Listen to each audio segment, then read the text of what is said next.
వెంటనే ఈ అపోస్తలు కూడా ప్రార్థన శక్తిని నింపుకొని ఉన్నారట. మామూలుగా లేరు వాళ్ళు, మండిపోతా ఉన్నారు వాళ్ళు. రోగుల ఎద్దకు వచ్చారు. ఈ రోగిని చూశాడు, వీడికి ధనాపేక్ష ఉంది కానీ బాగుపడాలని ఈ వ్యక్తి మనసులో లేదు. కాబట్టి వీడిని ఇక్కడ ఈ మందిరానికి అవమానకరము, దేవుడికే చెడ్డ పేరు, దేవుడి మందిరంలోనే రోగి అయి ఉన్నాడంటే ఇంకా జనాలందరూ ముందు ఈ రోగి సంగతి చూడండి అయ్యా. మీరు చేస్తున్నారు, పాట పాడుతున్నారు, ప్రార్థన చేస్తున్నారు, బాగానే ఉంది. అసలు ఈ రోగి సంగతి ఏంది? ఈ దైవజనులు ఆలోచిస్తున్నాడు, వీడిని ఇక్కడ నడిపించాలి. హల్లెలూయా. వీడికి డబ్బు ధనము ఇదే ఇదే ఇదే ఇదే మనుషుల పైన ఆధారపడి ఉన్నాడు. వీడి కుంటి బతుకు మారాలి. యేసు నామములో లేచాడు. అయ్యో వాడు గంతలు వేస్తున్నాడు.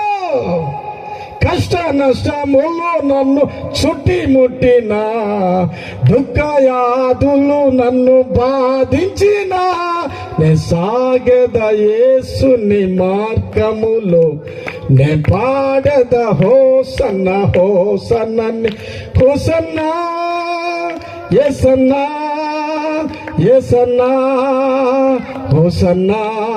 కష్ట నష్టముల్లో నన్ను చుట్టి ముందునా,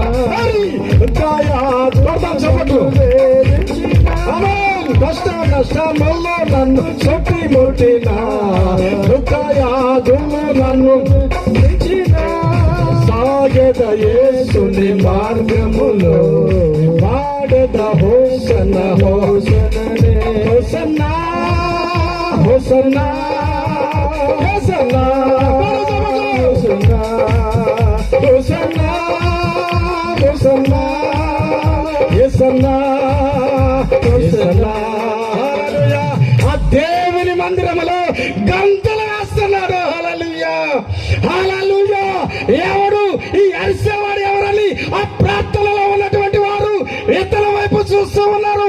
ఇది గేట్ దగ్గర ఉన్నటువంటి గుంటివాడు కదా, అట లోకము, ఇట దేవుడు కాదు, ఇది మధ్యలో ఉన్నాడు. హల్లెలూయా హల్లెలూయా. యేసయ్య నన్ను బాగు చేశాడు, యేసయ్య నన్ను స్వస్థపరిచాడు, యేసయ్య విడుదలిచ్చాడని చెప్పి ఆ దేవాలయంలో వాడు హృదయంలో తల్లి గర్భంలో నుండి వాడు ఎప్పుడూ నడవలేదు, అయితే నడతని ప్రారంభించాడు. దేవునికి స్తోత్రం. నేను ఒక పాట రాశాను. కాలు జార నీ బండపై నిలిపావు,